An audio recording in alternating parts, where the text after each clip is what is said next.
Hey guys, I'm Bree, and today I'm going to show you how you can make an ender chest in Minecraft. You're going to need 8 pieces of obsidian, and then you are also going to need an eye of ender. So go ahead and get those things. So you have these 2 things, and then of course you also need a crafting table, and right click to open it. Put obsidian on all of the outside blocks.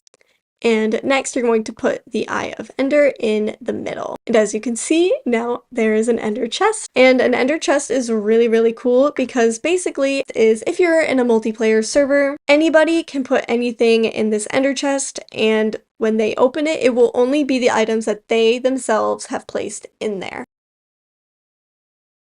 Now let's go over to the one that I placed up here. So this is the other one that I placed far away. So again, we open it, there's a crafting table, perfect. I hope this video was helpful, and I'll see you guys again next time. Bye guys!